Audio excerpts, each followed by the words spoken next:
ത്യാഗത്തിന്റെയും സഹനത്തിന്റെയും സന്ദേശമുയർത്തി ഇസ്ലാം മതവിശ്വാസികൾ പുണ്യമാസത്തിലേക്ക്. സംസ്ഥാനത്ത് ഇന്നു മുതൽ റമദാൻ വ്രതാരംഭം. മസ്ജിദുകളിൽ പ്രത്യേക പ്രാർത്ഥനകളും വിവിധയിടങ്ങളിൽ ഇഫ്താർ വിരുന്നുകളും നടക്കും. നോമ്പുതുറകളെ വരവേൽക്കാൻ വിപണിയും സജീവമായി കഴിഞ്ഞു.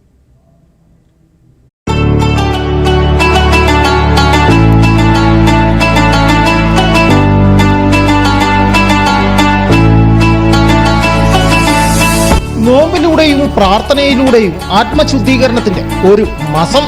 വിശ്വാസികൾക്ക് ഇത് പുണ്യകാലമാണ്. മറ്റുള്ളവന്റെ വേദന തന്റേതാകുന്ന ആത്മസമർപ്പണത്തിന്റെ 30 ദിവസങ്ങൾ. പകൽ മുഴുവൻ ആഹാരപാനീയങ്ങൾ ഉപേക്ഷിച്ചുള്ള വ്രതാനുഷ്ഠാനം. രാത്രി വൈകി വരെയുള്ള പ്രാർത്ഥനയും ഖുർആൻ പാരായണവും. തിന്മകളിൽ നിന്ന് വിട്ടുനിൽക്കാത്തവന്റെ നോമ്പ് വെറും വിശപ്പ് മാത്രമായിരിക്കുമെന്നാണ് പ്രവാചക വചനം. ഈ മാസത്തിൽ ചെയ്യുന്ന പുണ്യകർമ്മങ്ങൾക്ക് അള്ളാഹു വലിയ പ്രതിഫലം നൽകുമെന്നാണ് വിശ്വാസം. അടുത്ത ഒരു വർഷത്തേക്കുള്ള ഊർജം സംഭരിക്കാനുള്ള കാലം കൂടിയാണ് വിശ്വാസികൾക്ക് ഈയൊരു മാസം. പള്ളികളും ഭവനങ്ങളും വിശുദ്ധ മാസത്തിന് നേരത്തെ തന്നെ ഒരുങ്ങിയിരുന്നു. വിവിധയിടങ്ങളിൽ മുസ്ലിം സംഘടനകളുടെ ആഭിമുഖ്യത്തിൽ മതപ്രഭാഷണങ്ങളും നടക്കും. News bureau, Udumbanchola.